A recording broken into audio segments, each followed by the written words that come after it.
All right, today we're here with Sota and Ace, and this is their Roadmap to Success video. And the Guardian wanted to primarily help put in some new rules and structure into place. Speaking of rules, so that's going to be one of them. So this is to help also the dogs get along better and listen to commands. So one of the first rules that we have is no furniture for the next 30 days, and then it'll be furniture with permission. Just as a reminder, the reason why they're not on the furniture is because dogs sit in the order of their rank. So if they're sitting up higher or sitting on the same level as you, they could see themselves as equals. If they see themselves as equals to you, then listening is optional. So keeping them off the furniture for the next 30 days is one of the ways to help them kind of learn their new house dynamics and look to you for leadership and direction. After 30 days, it's furniture with permission only, or if you guys like not having them on the furniture, you can just keep them off of the furniture. Now, this doesn't mean you can't cuddle with them, give them lots of love and attention. You can sit on the floor with them and things like that to get in some cuddle time. And then petting with a purpose. Remember, before you pet them, ask them to sit first. If they already sit automatically or if they're laying down, you don't have to ask them to sit. Just go ahead and start petting them. This is, again, to help them learn how to manage self-control, so they don't just come over and demand attention from you, but they have to sit and be polite and have that a little bit of delayed gratification. When you are getting the dogs off of the furniture, just kind of push towards their bodies until they're about to jump off the furniture, and then when you feel their muscles go about to jump, go ahead, and then that's when you take the pressure off, so they're doing the majority of the work.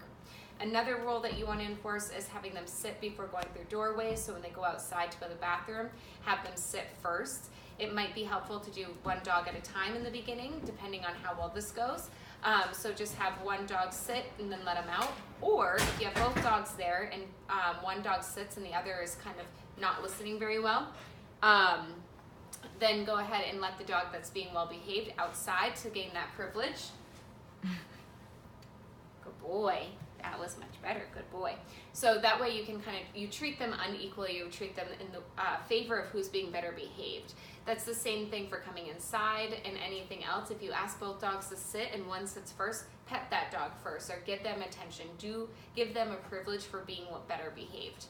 I want to refer you to the two videos above this one for how you're going to be using the structured feeding exercise, and then you'll also be doing the giving them treats at the same time, and then doing the counter conditioning. Again, holding a treat and letting Sota nibble on that while he watches Ace eat treats, so that way it helps reduce him disagreeing with Ace when food is around. So that's going to help with that relationship as well.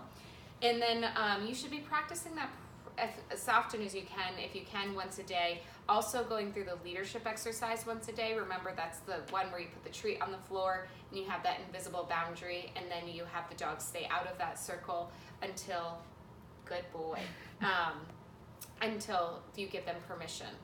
That's something you want to be practicing for the next month or so, once a day with each dog individually. You don't want them together because then they'll be competing with each other. And let's see, what are some other rules that we have for them?